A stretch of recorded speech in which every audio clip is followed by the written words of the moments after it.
사도행전 21장 12절에서 14절 말씀, 세 절의 말씀인데요, 우리 짧은 세 절이기 때문에 같이 함께 교독 읽으면 좋겠습니다.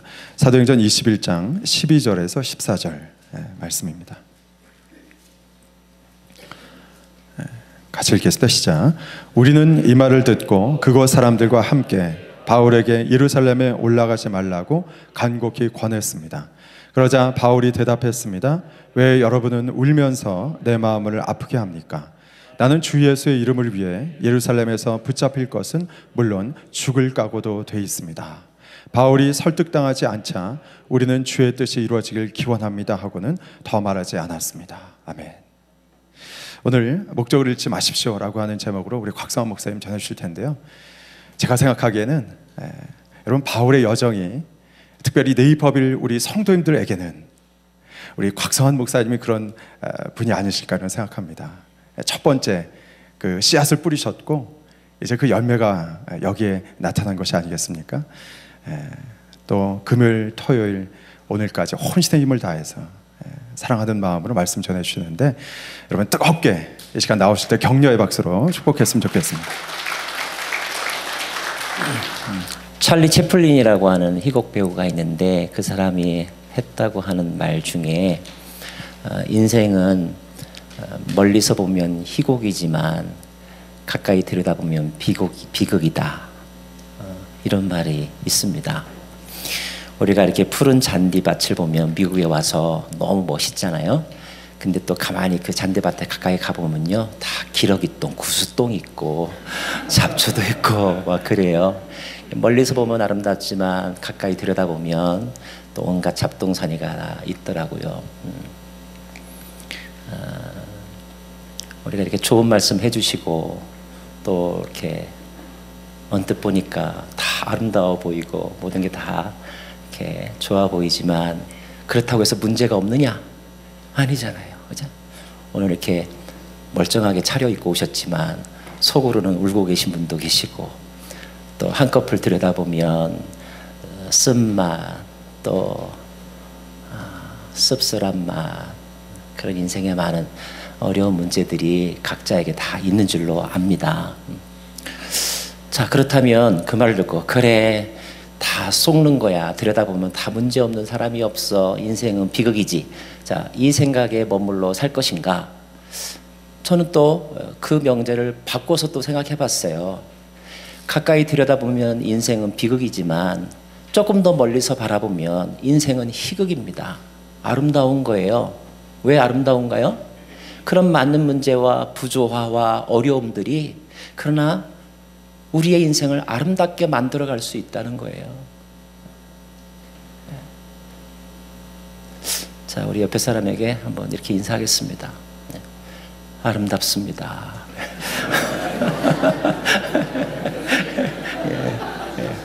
아름다운 시간입니다.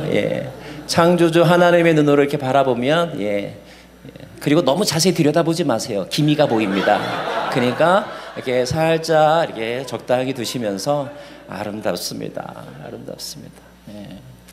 내 속을 몰라서 그래요. 굳이 다 알리려고 하지 마세요. 그분에게 알려준다고 해서 그분이 그 문제 해결해 주지 않아요. 그리고 또 그분도 또 그와 같은 일들이 있을 거예요. 인생이 그런 게 아닐까. 저보다 연배가 많으신 분들도 계신데 감히 이렇게 뭐 인생 이런 단어를 써서 송구하고 죄송합니다마는, 하나님께서 저와 여러분을 기쁘게 여기시고 또 아름답게 여기실 줄로 믿습니다.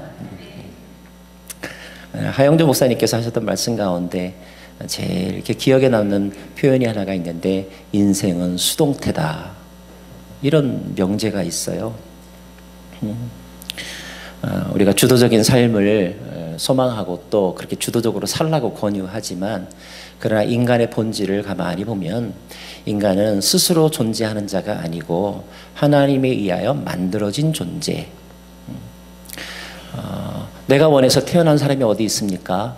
우리 부모님이 일을 저질러서 내가 태어났잖아요. 우리는 나의 의지와 상관없이 이 땅에 태어났다는 거예요. 그것이 우리의 본질, 인생은 수동태라 하는 것입니다. 그건 그렇지만 그런 내가 이제까지 살면서 내가 힘들게 결정하고 내가 선택해서 이루어진 일도 많습니다. 나 미국 오게 된 거 얼마나 고민하다가 그래도 내가 결정해서 꿈을 가지고 왔죠. 내가 선택한 것입니다. 이런 생각을 하시겠지만, 그러나 그것도요, 한꺼풀 조금 더 깊이 들여다보면 여러분이 왜 미국에 오겠다는 생각을 하고 선택을 하게 되었을까요? 그 생각은 여러분 안에서 생기지 않았어요. 어떤 뉴스를 보거나 아니면 친구가 하는 말이거나 아니면 이미 먼저 가서 미국에 가서 살고 있는 사람들이 한마디 해준 그 말을 들음으로 거기에 여러분이 조금 더 적극적으로 반응했을 뿐이지, 그 모든 것은 사실 여러분 안에서 나오지 않았어요. 외부로부터 왔다 하는 것입니다. 이게 우리의 본질이에요. 자, 이 사실을 사도 바울은 어떻게 신앙적으로 표현하냐면, 모든 것이, 만물이 그분으로부터 왔고, 그러니까 모든 것이 주님께로부터 왔다, 하나님께로부터 왔다. 이것이 사도 바울의 신앙 고백의 중요한 한 부분입니다.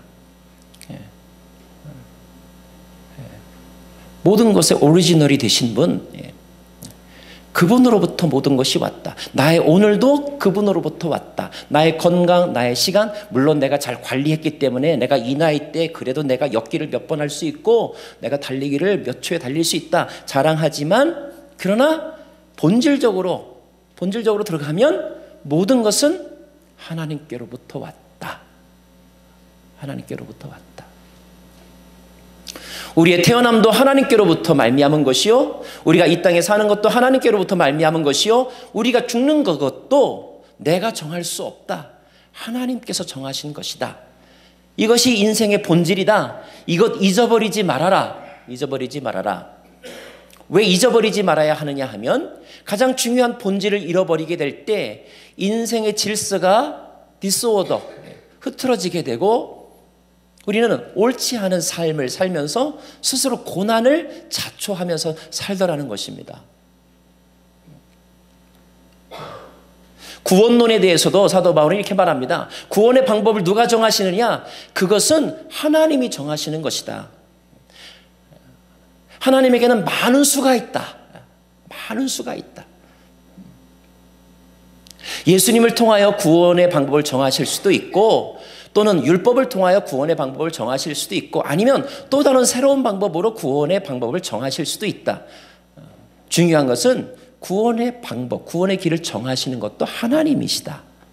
근데 그 하나님이 정하신 구원의 길이 바로 예수를 통하여이기 때문에 너희는 그 근본이신 하나님, 그 하나님의 결정에 의하여 우리에게 제시된 그 구원의 길을 받아들여라. 믿어라. 영접하여라. 그 길을 한번 따라와 봐라. 그러면 어떻게 될까요? 두려워하지 말아라. 믿는 자에게는 영생이 있을 것이다. 내 말을 믿고 그것을 선택하는 자들에게는 결코 실패하지 않을 것이다. 망하지 않을 것이다. 영원히 살게 될 것이다. 이것이 주님의 약속이죠. 약속입니다. 구원에 대해서뿐만 아니라 우리가 인생을 살아가면서 왜 수많은 갈등들이 있을까? 교회 안에서도 왜 수많은 갈등들이 있을까? 그런 갈등에 대한 해법을 제시해주는 사도 바울의 가르침을 보면, 물론 서로 사랑하라 이런 말씀도 하시지만, 그것보다 더 근본적으로 하는 것은 이것입니다.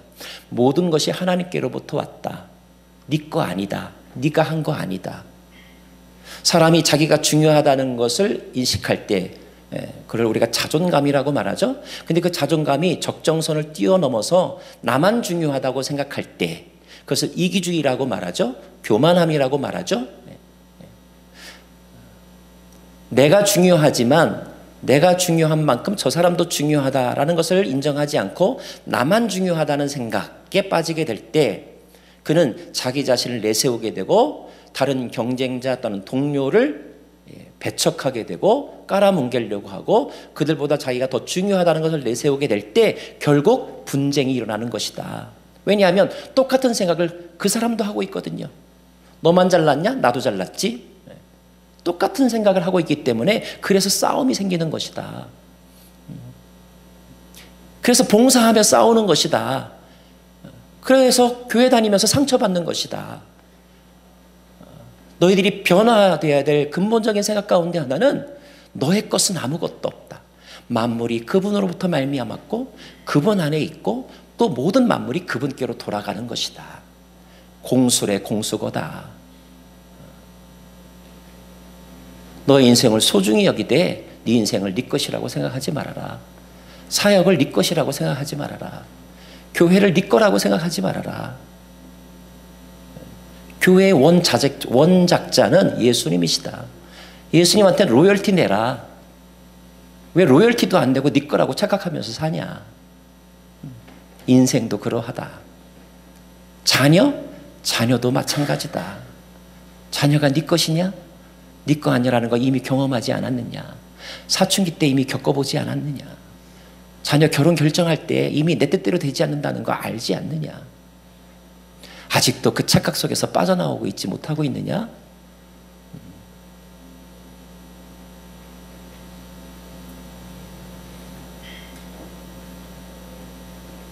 이 서론이 너무 심각하네요. 그죠? 네.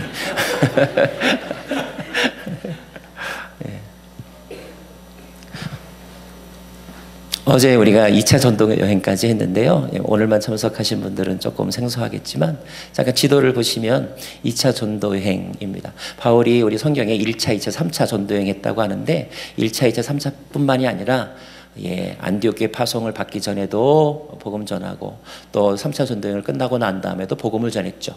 어떤 학자들이 연구를 했나 봐요.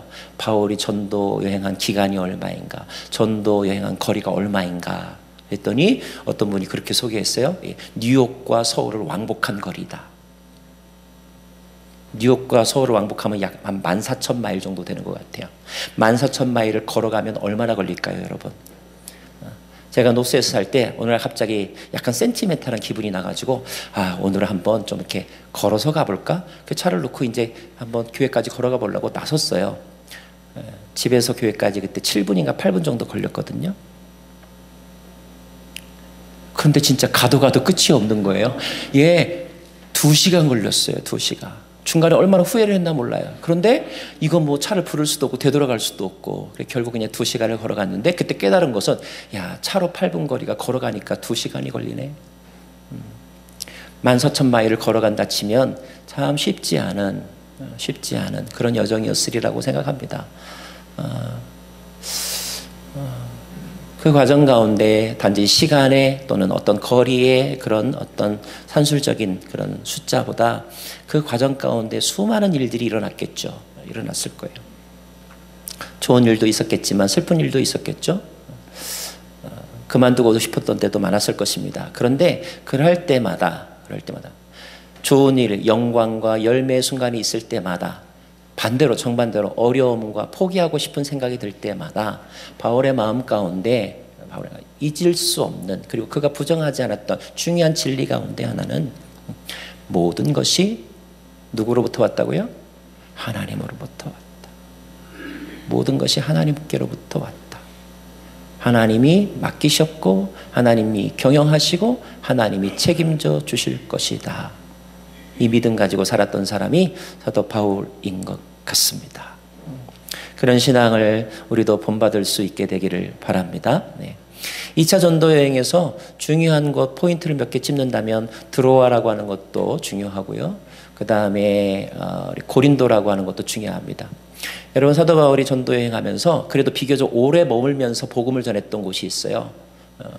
2군데입니다. 하나가 고린도고 하나가 에베소입니다. 고린도에서 18개월, 1년 6개월, 에베소에서 3년 정도니까 다른 지역은 그냥 한 3주 또는 얼마 동안이라고 이렇게 숫자가 나와 있지 않은데 고린도와 에베소는 비교적 오랜 기간 동안 머물면서 선교도 하고 또 처치 플랜팅, 너처링, 그리고 그 다음 리더들에게 위임하고 그런 곳이 바로 고린도와 에베소입니다. 다른 것도 많이 기억에 남겠지만 시간 또 무시할 수 없죠. 시간의 양, 시간의 질만큼이나 중요하죠.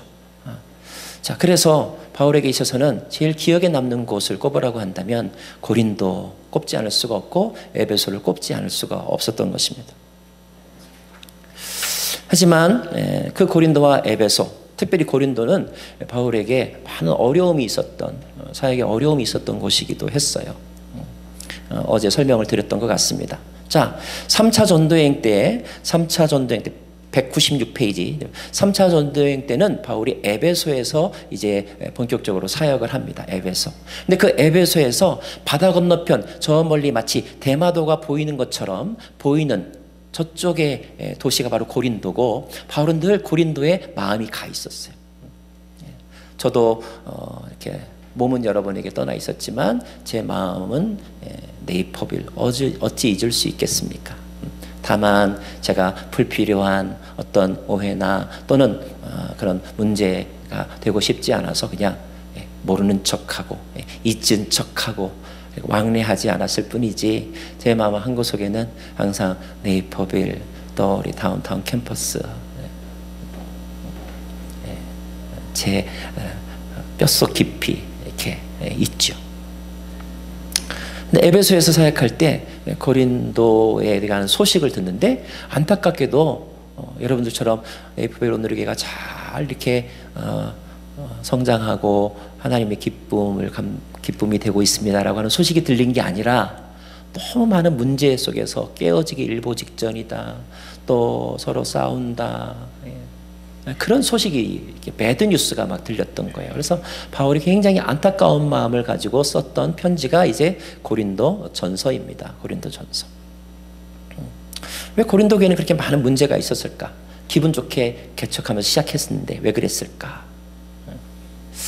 제가 금요일부터 집회했는데 사실은 목요일날 왔거든요. 목요일날 와서 저 북쪽에서 무슨 이제 모임이 있어서 그 모임을 참석을 했는데, 근데 북쪽에 모임이 있어서 가던 길에 제가 2005년도에 시카고에 처음에 왔고요. 그리고 2008년도에 이쪽으로 이사를 왔어요. 2008년도에. 지금 2010년도니까 거의 한 10년 가까이 됐는데, 거의 10여 년 만에 제가 노스를 간 거예요.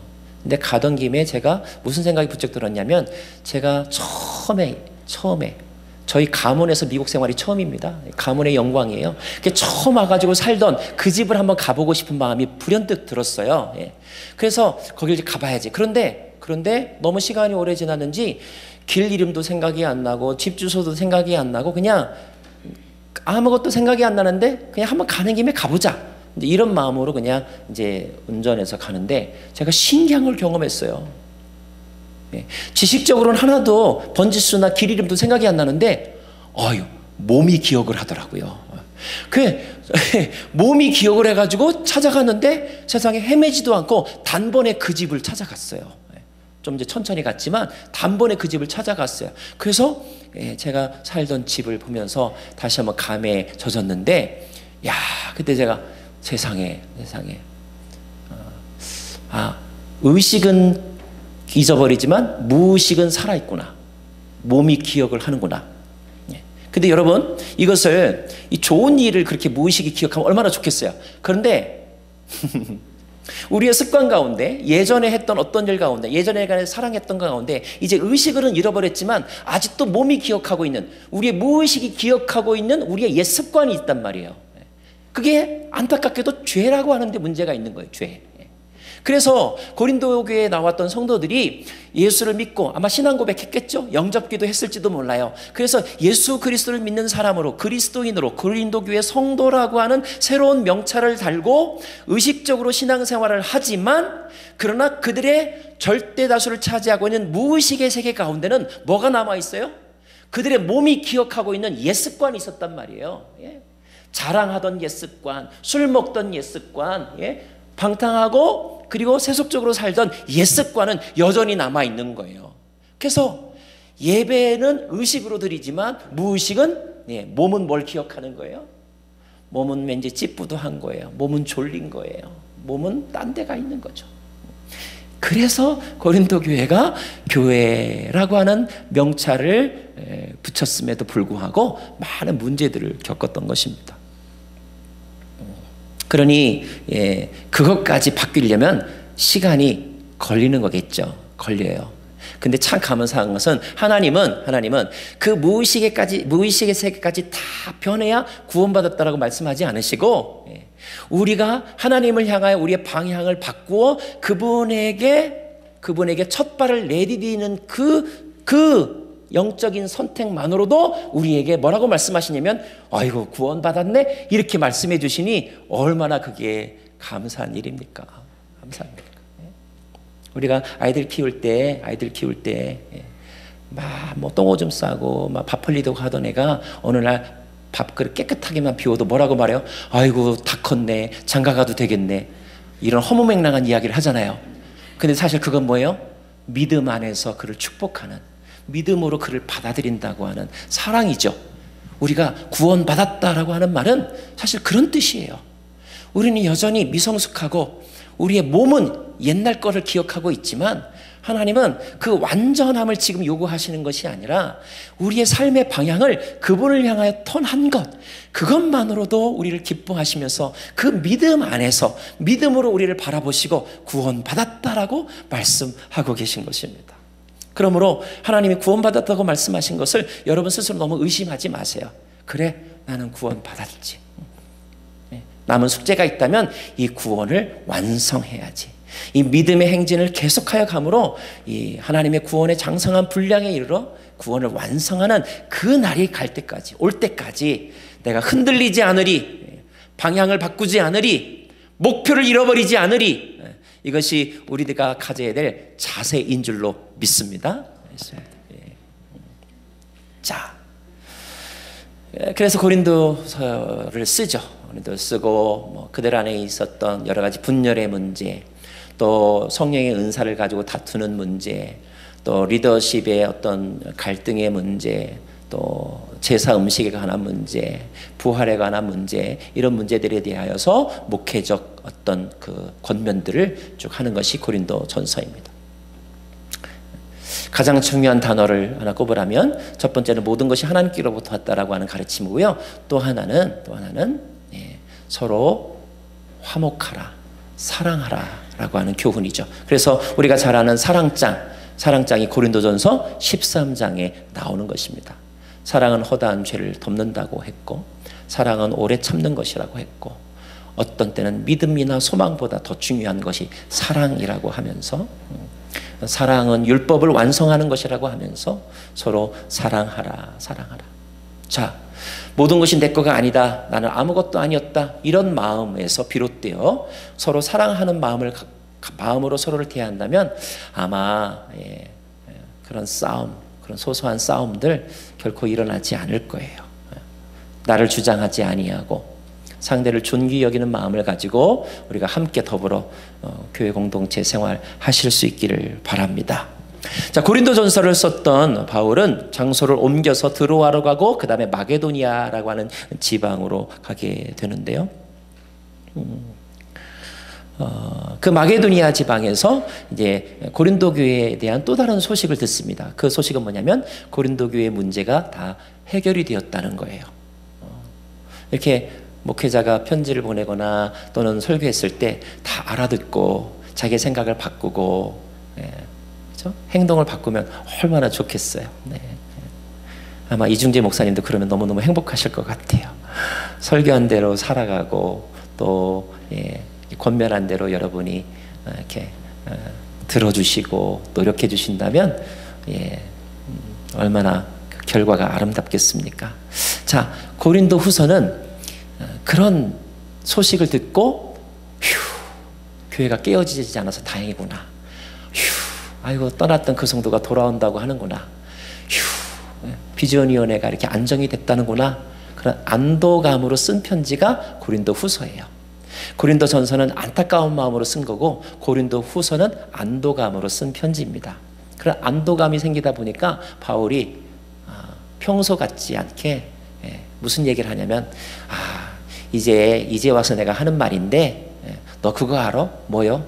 네가 그때 그렇게 속 썩일 때 내가 그때 얼마나 마음이 아팠는지 아냐? 너는 모르지? 내가 그때 너를 위해서 철야하며 금식하며 기도했어. 이렇게 자기 이야기를 합니다. 자기 이야기를 해요. 근데 이게 평소 바울답지 않은 그런 화법이기 때문에 바울이 말하면서도 쑥스러웠던 것 같아요. 맨날 다른 사람에게는 육체를 자랑하지 말아라, 오직 십자가 예수만 자랑하라, 늘 그렇게 얘기했는데 오늘은 왠지 내 얘기를 하고 싶은 거예요. 그래서 내가 조금 쑥스럽지만 내가 오늘은 내 얘기 좀 할게 라고 하면서 고린도후서에서 바울이 자기 이야기를 쓰는데, 그 이야기 가운데는 뭐 내가 고생했다 이런 이야기도 있지만, 바울이 가지고 있던 하나님의 사람으로서, 하나님께 보냄받은 사람으로서, 내가 선교사로서 또는 사도로서 목회자로서 내가 어떠한 마음을 가지고 그 일을 해왔는지, 그리고 지금도, 그리고 앞으로도 내가 어떠한 마음으로 사역할 것인지에 대한 그의 사역에 대한 가치관, 이 가치관이 이렇게 드러나 있습니다. 저는 이 말씀을 여러분과 꼭 좀 한번 읽고 싶은데 페이지 243페이지 열어주시고, 여러분 혹시 성경이 있으시면 고린도후서 6장을 좀 읽어봤으면 좋겠어요. 고린도후서 6장.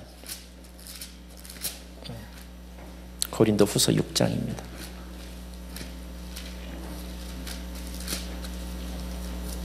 고린도후서 6장, 우리 3절 말씀부터인데, 우리 앞에 자막에 우리 6절부터 나오니까, 3절부터 있으니까 저하고 여러분하고 서로 좀 교독하겠습니다. 성경을 보셔도 좋고 앞에 자막을 보셔도 좋습니다. 자, 제가 먼저 읽겠습니다.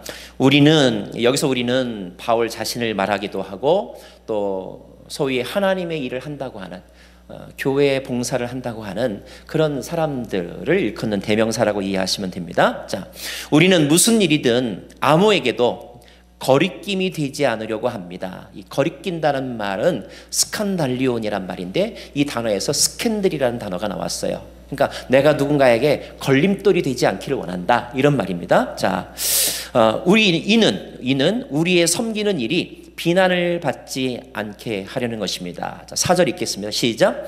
오히려 우리는 우리 자신을 모든 일에, 오늘 3명밖에 안 나오셨어요? 네. 다시 오직, 시작. 오직 모든 일에 하나님의 일꾼으로 저천하여 많이 견디는 것과 혼란과 공핍과 고난과 매맞음과 갇힘과 난동과 수고로움과 자지 못함과 깨끗이 못함 가운데서도, 이 부분은 전부 다 얼마나 힘들었는가 어려웠는가를 이야기하는 거겠죠.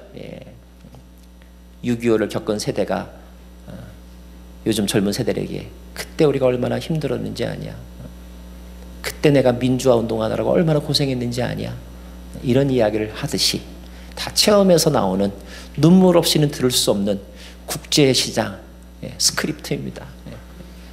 얼마나 힘들었는지 아냐, 이 얘기에. 자, 그런 가운데서도 자, 마지막 문단이죠. 시작. 깨끗함과 지식과 오래 참음과 자비함과 성령의 감화와 거짓이 없는 사랑과, 그 다음 페이지, 그 다음 시작. 진리의 말씀과 하나님의 능력으로 의의 무기를 좌우해 가지고 영광과 욕됨으로 그러했으며 악한 이름과 아름다운 이름으로 그러했느니라. 제가 알았습니다. 이거는 개역 성경이고 여러분은 우리말 성경을 가지고 있는데, 자, 그걸 제가 다시 한번 읽어드리죠. 또한 우리는 순결함과 지식과 오래 참음과 친절함과 성령과 거짓 없는 사랑과 진리의 말씀과 하나님의 능력으로 일합니다. 진리의 말씀과 누구의 능력으로? 나의 능력으로? 아니라는 거예요. 하나님의 능력으로. 사실은 내 손으로 했는데, 내 돈으로 헌금했는데 아니라는 거예요. 이건 하나님의 돈이라는 거예요. 그거는 네 손이 아니라는 거예요. 하나님의 손이라는 거예요. 그 에너지는 너가 끄집어내는 젖먹던 힘이 아니라는 거예요. 하나님이 공급해 주시는 힘이라는 거예요. 하나님의 능력으로 일한다. 사랑하는 여러분, 바울이 에베소에서 겪었던 아주 중요한 사건 가운데 하나가 뭐냐면, 자, 2차 전도여행 말미에 바울이 에베소에 가서 전도함으로 교회가 시작이 되었는데, 3차 전도여행 때 가보니까 잘 믿기는 믿는데 뭔가 2% 부족한 거예요. 왜 부족할까 봤더니 그게 빠졌어요. 그게 뭔가 안고가 빠졌어요. 그 안고가 뭐냐? 그래서 바울이 묻죠. 너희가 믿을 때 성령을 받았느냐? 아니요, 우리는 요한의 세례밖에. 이 사람들이 잘 믿긴 한데 성령을 모르는구나. 그래서 바울이 예수에 관한 말씀을 다시 전하죠. 그때 성령이 임합니다. 그래서 마치 오순절 다락방에 임했던 사건처럼 거기 모여있는 사람들이 성령으로 집단 세례를 받죠. 재밌는 것은 그 사람의 숫자가 12명쯤 되었더라 그랬어요. 마가다락방이 120명이었다면 오순절 그곳에서는 12명의 사람들이 성령 세례를 받습니다. 근데 성령을 받게 되자 방언을 말했겠죠? 담대해졌겠죠? 나가서 막 복음을 전하기 시작했겠죠? 근데 그것이 얼마나 파워풀했느냐면 에베소라고 하는 도시 전체가 바뀔 정도로 에베소에 믿는 사람들이 예수 믿고 주일날 문을 닫고 그들이 하던 어떤 세속적인 장사, 술 장사를 그만두고 다른 장사를 그만두고 해서 경제 그 구조가 바뀔 정도로 그렇게 전 도시적인 회개가 일어났다는 거예요. 이것은 어디로부터 말미암았느냐? 성령 세례를 받음으로. 그래서 성령이 하시니까 그 사람 개인이 했던 것보다 그 사람의 지식과 능력을 했던 것보다 더 쉽고 더 놀라운 열매들이 맺혔다는 것입니다. 그래서 바울은 늘 하는 이야기가 네 힘으로 하지 말아라. 하나님의 힘으로 해라. 성령의 힘으로 해라. 오늘도 말하고 있는 것입니다. 내가 진리의 말씀과 하나님의 능력으로 일한다. 하나님의 능력으로 일한다. 사랑하는 여러분, 봉사하시는 여러분, 성가대 하시는 여러분, 너무너무 아름답던데요. 계속하여 성령의 능력으로 성가대 봉사하시기 바랍니다. 성령의 능력으로 순장하시고 성령이 주시는 힘으로 여러분 사역하시기 바라요. 글쎄 제가 좀 이게 교만하게 들릴지 몰라서 조심스러운데 제가 제일 행복했던 순간을 이제 꼽으라면 그중에 막 노스, 네이퍼빌, 다운타운 이렇게 막 섬길 때였는데 지금 생각하니까 참 열심히 돌아다녔는데 하나도 힘든 줄 모르고 한 걸 보면 내 힘으로 한 게 아닌 것 같아요. 그게 하나님의 힘으로 하나님을 사랑하는 열정으로 하면 힘들지 않은 거구나. 주변 사람들 우리 말리면서 그럼에도 불구하고 힘든 줄 몰랐던 것은 그래도 하나님을 사랑하는 마음, 하나님의 능력으로 하려고 했기 때문이 아닌가 이렇게 감히 말하는데 아마 이런 경험을 여러분들도 다 하셨으리라고 생각을 합니다. 그 다음 말씀이 뭐냐면 또 우리는 오른손과 왼손에 의의 무기를 들고 자 8절 보시면 이렇게 돼 있어요. 영광과 모욕, 비난과 칭찬을